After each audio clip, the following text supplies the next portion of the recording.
अस्सलाम वालेकुम, बिस्मिल्लाहिर्रहमानिर्रहीम। अच्छा, मेरी जो ये व्लॉग है ना, तो ये है पिछले वेडनेसडे का, जो कि हमारे हैदराबाद में बहुत तेज़ हवा चली थी। हवा चलने के बाद जो है बारिश हो गई थी और बहुत अच्छा मौसम हो गया था।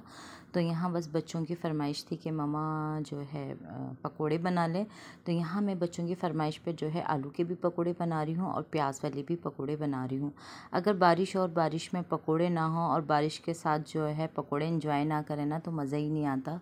तो शाम का भी टाइम था, तो बस ये था कि बच्चियों ने कहा कि मम्मा आप जो है चाय भी बना लें। तो मैंने कहा कि नहीं, मैं चाय नहीं बनाऊंगी, गर्मी बहुत है। गर्मी में ये है कि हम पकोड़े बना रहे हैं ना, तो उसके साथ हम जो है ठंडा कुछ पी लेंगे। तो गर्मी को इतनी शदीद पड़ी है ना हमारे हैदराबाद में, और कोई दोपहर में इतनी शदीद गर्मी है और रात में तो बहुत अच्छा मौसम हो जाता है और हवा भी चल जाती है। वैसे भी हैदराबाद की तो हवाएं जो है ना बहुत मशहूर हैं। तो अच्छा, मैंने जो ये अपना ब्लॉग है ना इसलिए देर से अपलोड कर रही हूँ कि मुझे उस दिन जाना था अम्मी के घर। तो अम्मी के घर जाना था ना, तो बस मुझे जो है वहाँ जाके मैं अपलोड नहीं कर सकी। एक तो माशाल्लाह सब बच्चे जमा हो जाते हैं, बहन के भी बच्चे आए हुए हैं, मेरे भी बच्चे ना, तो कोई वॉइस ओवर करने में इतनी कोई मुश्किल हो जाती है ना, तो वीडियो बनाना भी बहुत मुश्किल हो जाती है। और आजकल जो है बस बकरा ईद की वजह से जो है गलियों में जानवर भी आ रहे हैं ना, इतना कोई शोर हो रहा है ना, तो वॉइस ओवर करना, वीडियो बनाना बहुत मुश्किल हो गया है। तो आज मैं अपने घर आ गई थी, तो मैं यहाँ जो है वॉइस ओवर कर रही हूँ और अपनी जो है यहाँ जब मैं अपनी वीडियो अपलोड करूँगी ना, तो बहुत आसानी से, और जो है मुझे कोई मुश्किल नहीं हो रही, यहाँ पे मैं बहुत आसानी से कर रही हूँ ना। तो बस यहाँ पे मैं बना रही थी आलू के पकोड़े बच्चों की फरमाइश पे। तो बच्चे ये है कि घर में बहुत शौक़ से खाते हैं, तो और बाहर की जो चीज़ें होती है ना, तो मैं भी बच्चों को यही कहती हूँ कि बेटा अवॉइड करो, वहाँ पता नहीं कैसा तेल हो क्या हो। तो जो है यहाँ पे मैं घर पे बना के ना बच्चों को जो कुछ ना कुछ स्नैक वगैरह ऐसी चीज़ दे देती हूँ जो बच्चे भी शौक़ से खा लेते हैं और सब एक साथ बैठकर मिलकर खा लेते हैं। तो यहाँ पे बस हरीज़ा ने कहा कि मम्मा मैं पकोड़े बना रही हूँ, आप ऐसा करें कुछ जूस वगैरह बना लें। तो यहाँ पे मैं जो है जूस बना रही थी जब तक, तो हरीज़ा जो है पकोड़े बनाती जा रही थी और फ्राई करती जा रही थी। तो मैंने यही कहा बेटा सब एक साथ बना लो, तो यहाँ सब एक साथ खा लेंगे। अच्छा, एक साथ खाने में ना यही होता है कि बरकत होती है और बच्चों की भी आदत बन जाती है ना कि सब एक दूसरे का शेयर करके खा रहे होते हैं, तो बहुत अच्छा लग रहा होता है। तो मैं बच्चों को यही कहती हूँ कि एक साथ खा लो, और आपस में यही होता है, मोहब्बत भी होती है और आगे जाके यही होता है, इंसान एक दूसरे से चीज़ शेयर कर रहा होता है ना। तो बस यहाँ पे गर्मा गर्म जो है पकोड़े बन रहे थे और बहुत अच्छी खुशबू आ रही थी। तो यहाँ पे बस आलू के भी पकोड़े मैंने तकरीबन फ्राई कर लिए थे, तो ये हरीज़ा जो है प्याज वाले पकोड़े फ्राई कर रही थी ना। तो बस यहाँ पे साथ में जो है मैं चूल्हा भी साफ़ करती रहती हूँ ना, वरना क्या होता है कि बेसन गिर जाता है ना, तो चूल्हे साफ़ करना हमारे लिए बहुत मुश्किल हो जाता है।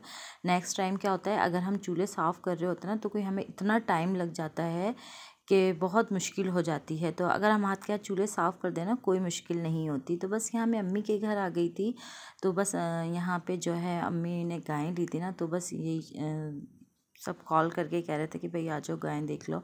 तो यहाँ मैं गाय देखने आ गई थी, तो बहुत अच्छी गाय थी। अच्छा, ये जो गाय थी ना, तो ये है ना टंडा मोहम्मद ख़ान से ली थी। और कोई जानवर कोई इतने महंगे हो रहे हैं ना, हम जो मिडिल क्लास लोग हैं तो हमें भी कोई कुर्बानी करना इतनी मुश्किल हो गई है, और जो बेचारे गरीब हैं उनके लिए तो बिल्कुल ही नामुमकिन वाली बात हो गई है।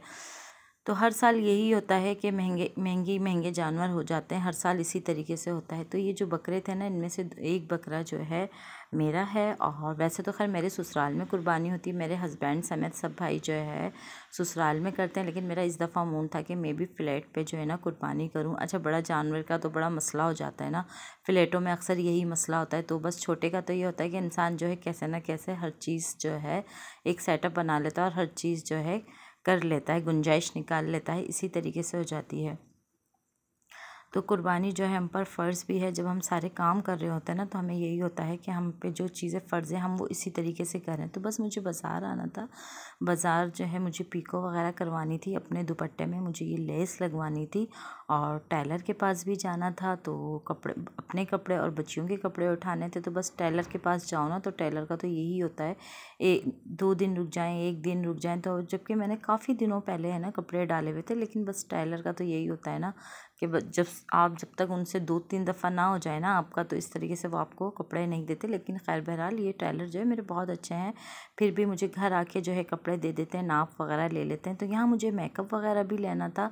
अच्छा, कोई भी तकरीब तकरीब या कुछ हो ना और मेकअप अगर मैचिंग की नेल पॉलिश लिपस्टिक वगैरह ना हो ना तो हमारा जो है मेकअप भी कंप्लीट ना होता है। तो यहाँ मैं लिप लाइनर भी देख रही थी, तो यहाँ पे जो है साथ में मुझे समझ नहीं आ रही थी कि मैं कौन सी नेल पॉलिश लूँ। जो है फिर मैचिंग की यहाँ मैंने अपने सूट की मैचिंग की मुझे मिल गई थी, तो मैंने वो ली। बच्चों की जो फरमाइश थी कुछ चीज़ों की, तो बच्चियों ने कहा कि मम्मा टिंट वगैरह ले लीजिएगा।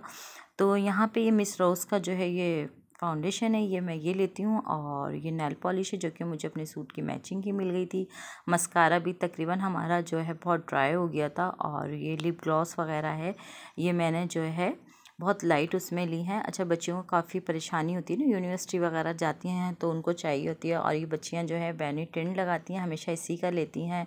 और ये मार्कर वाला लाइनर था। तो बस ये कुछ ऐसी चीज़ें थी जो हमें जिनकी ज़रूरत पड़ रही थी। तो फिर नेक्स्ट व्लॉग में मिलते हैं। ओके, अल्लाह हाफिज़, बाय बाय।